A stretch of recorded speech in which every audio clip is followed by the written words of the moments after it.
ஒரு அடியான் வெட்டப்பட்டு அல்லாஹ்வுடைய பாதையில் வெட்டப்பட்டு ஷஹீதாக வெட்டப்படுகிற பொழுது பூமியில ஒரு சொட்டு ரத்தம் முழுவதற்கு முன்னால் அவனுடைய பாவங்கள் எல்லாம் மன்னிக்கப்படும். ஆனால் அல்லாஹ்வுடைய தூதர் சொன்னார்கள், இல்ல தைன், கடனை தவிர கடன் மன்னிக்கப்படாது. அவன் கொல்லப்பட்டு மீண்டும் உயிர் கொடுக்கப்பட்டு மீண்டும் கொல்லப்பட்டு மீண்டும் உயிர் கொடுக்கப்பட்டு மீண்டும் அல்லாஹ்வுடைய பாதையில் ஷஹீதானாலும் அவனுடைய கடன் நிறைவேற்றப்படாத வரை அவன் சொர்க்கம் செல்ல மாட்டான் என்று சொன்னார்கள் ஸல்லல்லாஹு அலைஹி வஸல்லம். நஸாயி பதிவு செய்திருக்கிறார்கள்.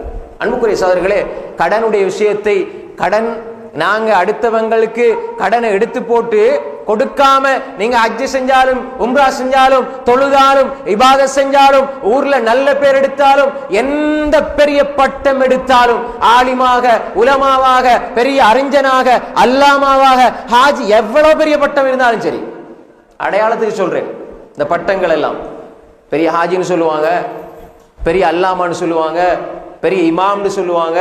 ஆனா பொருளாதாரத்தில் ஜீரோ. சிலர் என்ன செய்வாங்க, கடன் எடுத்து போட்டு நான் அல்லாஹ்வுடைய பாதையில போறேன்னு போறாங்க. இது நரகத்தினுடைய பாதை. அன்புக்குரிய சகோதரர்களே, கடன் அது நீங்கள் அடியானோடு சம்பந்தப்பட்டது. கடன் எடுத்து ஏமாத்தி விட்டு நீங்க எங்க போனாலும், ஹஜ்ஜுக்கு போனாலும் உம்ராவுக்கு போனாலும், அது நீங்கள் செல்லுகிற பாதை ஹராமான பாதை. அடுத்தவனுடைய ஒரு ரூபாய் பணத்தை ஏமாற்றி விட முடியாது. கடனாக இருந்தாலும் சரி, வட்டியாக இருந்தாலும் சரி. அன்புக்குரிய சகோதரர்களே, இன்று கடன் சர்வசாதாரணம். கடனை கொடுத்து எத்தனையோ பேர் மனநோயாளியாக இருக்கிறார்கள். நல்லவர் நினைச்சு தான் கொடுத்தேன், நல்ல மனிதர் என்று நினைச்சு தான் கொடுத்தேன், சமூகத்தில் நல்ல ஈமான்தாரி என்று தான் நினைச்சு கொடுத்தேன். ஆனா ஏமாத்தி விட்டார். 10 வருஷம் அவனுக்கு தாரேன் தாரேன் தாரண்டு ஏமாத்துகிறார் என்றால் 10 வருஷத்துக்கு பிறகு அதை கொடுத்தாலும் அந்த 10 வருஷம் இவர் பட்ட வேதனை இருக்கிறதே, துயரம் இருக்கிறது, கஷ்டம் இருக்கிறது. இந்த கஷ்டத்தையும் துயரத்தையும் அந்த காலத்தை மீட்டி கொண்டு வந்து மகிழ்ச்சியை கொடுக்க முடியுமா? முடியாது. அல்லாஹ்விடத்தில் அதுக்கு பதில் சொல்ல வேண்டும்.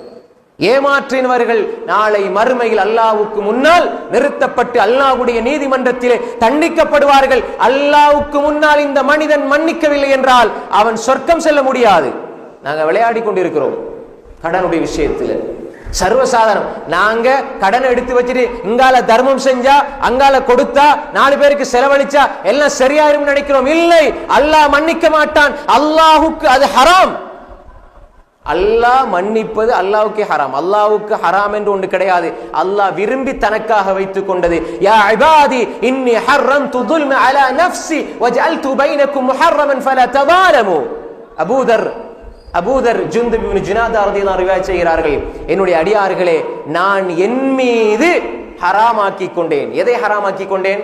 அடியார்களுக்கு அநியாயம் செய்யறது. அடியார்களுக்கு அல்லாஹ் அநியாயம் செய்ய மாட்டான். ஒரு ஆள்கிட்ட நீங்க கடன் எடுத்து போட்டு அவரை ஏமாத்திட்டீங்கடா, அல்லாஹ் இந்த மனிதனை மன்னிக்க மாட்டான். அல்லாஹ் மன்னிக்கிறது அல்லாஹ்க்கே ஹராம், அவன் மன்னிக்காதவரை. அன்புக்குரிய சகோதரர்களே, யா அல்லாஹ் என்ன மன்னிச்சிரு, யா அல்லாஹ் என்ன மன்னிச்சிரு, யா அல்லாஹ் என்ன மன்னிச்சிரு, முடியாது. அல்லாஹ் மன்னிக்க மாட்டான். அது ஹுக்கூக்குல் இபாத், ஹுக்கூக்குல்லாஹ். நீங்க தொழுகை விடுறீங்க, விடக்கூடாது. ஒருவேளை விட்டுட்டீங்க, நோன்பு பிடிக்காம விட்டுட்டீங்க, யா அல்லாஹ் என்ன மன்னிச்சிருந்தா ஷிர்க்க தவிர எல்லாத்தையும் மன்னிப்பான்ல, நாடினால் மன்னிப்பான். ஆனால் நீங்க அடுத்தவனுக்கு செஞ்ச அநியாயத்தை அல்லாஹ் மன்னிக்க மாட்டான். அதைத்தான் அல்லாஹ்வுடைய தூதர் சொன்னார்கள். நீங்கள் எல்லோரும் கேள்விப்படுகிற ஹதீஸ் தான், அத்ததுரூன மனில் முஃப்லிஸ். காசு பணம் இருந்தும் திவாலாகி போனவன், வங்குரோத்து நிலை அடைந்தவன் யார் என்று தெரியுமா? அடுத்தவனுடைய மானத்தில், மரியாதையில், சொத்தில், செல்வத்தில் விளையாடிய மனிதன். எவ்வளவு நன்மை கொண்டு போனாலும் அந்த நன்மைகள் எல்லாம் அடுத்தவர்களுக்கு கொடுக்கப்படும். நன்மை முடிந்துவிடும் இந்த மனிதனுடைய நன்மை. ஆனால் வந்து கொண்டே இருப்பார்கள் மனிதர்கள். வரபனி ஹாதா ஷதமனி ஹாதா, இவன் எனக்கு அடித்தான், அநியாயமாக ஏசினான், என்னை துண்டித்தான், வேதனை செய்தான் என்று சொல்கிற பொழுது இப்பொழுது இந்த மனிதனிடம் நன்மை இருக்காது. வந்திருக்கக்கூடிய மனிதனுடைய பாவங்கள் எல்லாம் எடுத்து இந்த மனிதனுக்கு கொடுக்கப்படும். மலை போன்று நன்மை கொண்டு வந்த மனிதன் மலை போன்று பாவத்தை எடுத்துக்கொண்டு செல்வான். இவன் தான் முஃப்லிஸ் என்று சொன்னார்கள் அல்லாஹ்வுடைய தூதர் ஸல்லல்லாஹு அலைஹி வஸல்லம். அப்ப எனவே அடுத்தவர்களுடைய பொருளாதாரத்திலே நாம் விளையாடி விடக்கூடாது, அடுத்தவருடைய பொருளாதாரத்தில் கை வைத்து விடக்கூடாது. அன்புக்குரிய சகோதரர்களே, இது கடன்.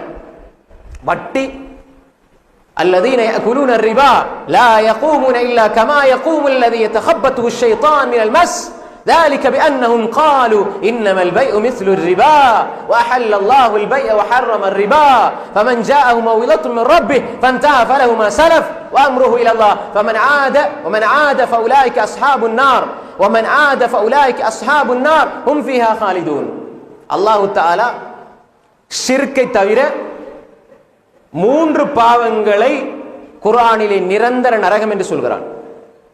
ஷிர்க்கை தவிர, ஷிர்க்கு செஞ்சுட்டு ஷிர்க்கோட மரணிச்சா அல்லாஹ் அவரை மன்னிக்க மாட்டான், ஷிர்க்கோட மரணிச்சா. ஆனால் அல்லாஹ் அது இல்லாம 3 பாவங்களை சொல்கிறான்.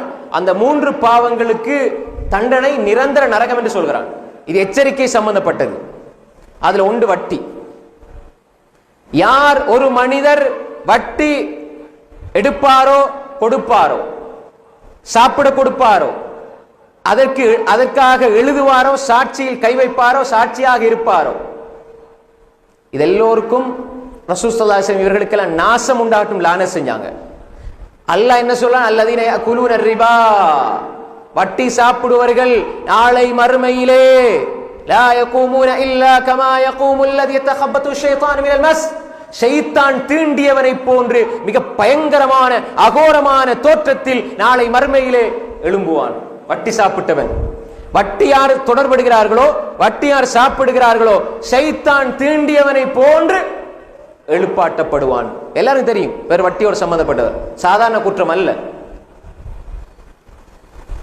ஏன் சாதாரண பிசினஸ், வியாபாரம், வணிகம், இது வட்டியெல்லாம் ஒண்ணுதானே, சர்வசாதாரணமா பார்த்தாங்க. யார் இதுல இருந்து தவிர்ந்து கொள்ளவில்லையோ ஃபௌலாயிக அஸ்ஹாபுன் நார், அவர்கள் நரகவாதிகள், ஹும் ஃபீஹா காலிதுன், அதுல நிரந்தரமாக இருப்பார்கள். 3 குற்றம் சொன்ன 2வது குற்றத்தை ஞாபகப்படுத்திட்டு அடுத்த விஷயத்துக்கு வரேன். அன்புக்குரிய சகோதரர்களே, 2வது அனந்தர சொத்து பங்கீட்டில் யார் மோசடி செய்வாரோ அவர்களுக்கு நிரந்தர நரகம் என்று குர்ஆன் சொல்கிறது. யுத்கில்ஹு நாரன் காலிதன். அதே மாதிரி யார் ஒரு மூமினை கொலை செய்வாரோ அதற்கும் நிரந்தர நரகம் சொல்கிறது. வமை யக்துல் முஃமினன் முத்தஅம்மிதன் ஃபஜஸாஉஹு ஜஹன்னம் காலிதன் ஃபீஹா, நிரந்தர நரகம் என்று அல்லாஹ் சொல்கிறான். வட்டி, கொலை, அனந்தர சொத்து பங்கீடு. பாப்பா விட்டுட்டு போயிட்டாரு, நானாமார் கொஞ்சம் 25-30 வயசு, கடைசி தம்பிக்கு 7 வயசு, ஒன்னும் தெரியாது, நாங்க எல்லாம் சேர்த்து இந்த சொத்தை எடுத்துக்குவோம், இப்ப தம்பி அப்படி ஒண்ணு கொடுக்காம விட்டுருவோம், இப்படி நீங்கள் மோசடி செய்தால் அதுக்கு அல்லாஹ் சொல்ற நிரந்தர நரகம். இந்த சர்வ சாதாரணம். காசு தானே, பணம் தானே, ஏன் உங்களோட வாப்பாட வயிற்றுல பிறந்த புள்ளதான், ஆனா அவர் மட்டும் எப்படி ஏழையா போனாரு, அவர் மட்டும் எப்படி வறுமையில் இருக்கிறாரு, நீங்க மாடா மாளிகையில் இருக்கிறீங்க, நீங்க சம்பாதிச்சதா? இல்ல, வாப்பாட சொத்தை தம்பிக்கும் தங்கச்சிக்கும் கொடுக்காமல் பறித்தெடுத்தால் அது நிரந்தர நரகம் கொண்டு போய் சேர்க்கும். சர்வசாதாரணம். இபாதத்தெல்லாம் தொழுகை, நோன்பு, ஜக்காத், ஹஜ்ஜி தான். இந்த பொருளாதார விஷயத்துல அது பேச வராதீங்க. அதுல நான் பொல்லாதவன் சொல்றவங்களை தான் பாக்குறோம். அதுல யாரும் பேச இயலாது. வட்டி எடுக்காதீங்க, அதை நீங்க பயான்ல சொல்லாதீங்க, அதை கொஞ்சம் மெதுவா சொல்லுங்க. என்ன மெதுவா? அதை கொஞ்சம் காரசாரமா சொல்லாதீங்க. என்ன எல்லா மக்களும் வராங்க, எல்லா மூமின், எல்லா முஸ்லிம் மூமின்களுக்கு தான் பலன் அளிக்கும் உபதேசம், காபீர்களுக்கு பலன் அளிக்காது, அல்லாஹ் நாடினாலே தவிர. அன்புக்குரிய சகோதரர்களே, வட்டி எழுப்புவர்கள் ஷைத்தான் தீண்டப்பட்டவனை போன்று நாளை மறுமையிலே எழும்புவார்கள். யா அய்யுஹல்லதீன ஆமனு தகுல்லாஹ வதரு மா பக்கிய மினர் ரிபா இன் குன்தும் முஃமினீன், நீங்கள் மூமின்களா இருந்தா வட்டியை விடுங்கன்னு சொல்றான் அல்லாஹ். மூமின்களுக்கு அது விளங்கும். சர்வ சாதாரணம்.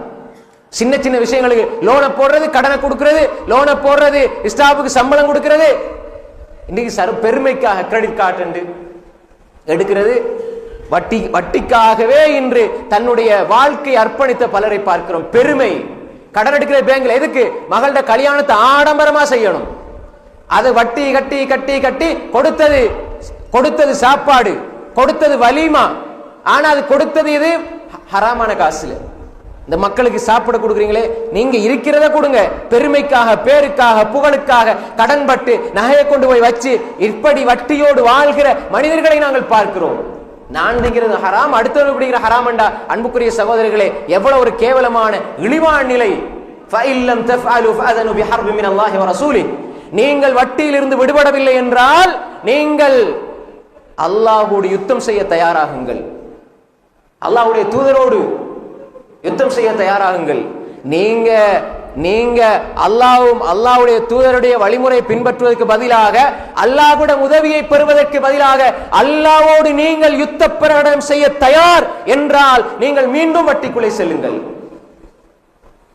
அன்புக்குரிய சகோதரர்களே, நாங்க வட்டி எடுக்கிற காலம் எல்லாம் தெரிஞ்சு வட்டி எடுக்கிற காலம் எல்லாம் நாங்க அல்லாஹ்வோடும் அல்லாஹ்வுடைய தூதரோடும் யுத்தம் செய்து கொண்டு யுத்த பிரகடனத்தை அறிவித்துக் கொண்டிருக்கிறோம் என்றால் எங்களுக்கு வாழ்க்கையில் எப்படி பரக்கத்து உண்டாகும், எப்படி நிம்மதி உண்டாகும், எப்படி சந்தோஷம் உண்டாகும்? யம்ஹகுல்லாஹு ரிபா வ யுர்பிஸ் ஸதகாத். வாழ்க்கையில் அல்லாஹ் தஆலா வட்டியோடு தொடர்படுகிற மனிதர்களுடைய வாழ்க்கையில் பரக்கத்தை அல்லாஹ் அழித்து விடுவான். இந்த வசனத்துக்கு தஃப்சீருடைய அறிஞர்கள் சொல்கிற பொழுது யம்ஹகுல்லாஹு ரிபா வ யுர்பிஸ் ஸதகாத், வட்டியை அழிப்பான், சதக்காவை அல்லாஹ் வளர்ப்பான் என்றால் அர்த்தம் என்ன? வாழ்க்கையிலே அல்லாஹ் வட்டி எடுத்த மனிதன், வட்டியோடு தொடர்போடு இருக்கிற மனிதன், அவனுடைய வாழ்க்கையிலே நிம்மதி இருக்காது, பரக்கத் இருக்காது, மனநிம்மதி இருக்காது. வட்டி எடுத்தவன் நிம்மதியாக வாழ்ந்த சரித்திரம் கிடையாது.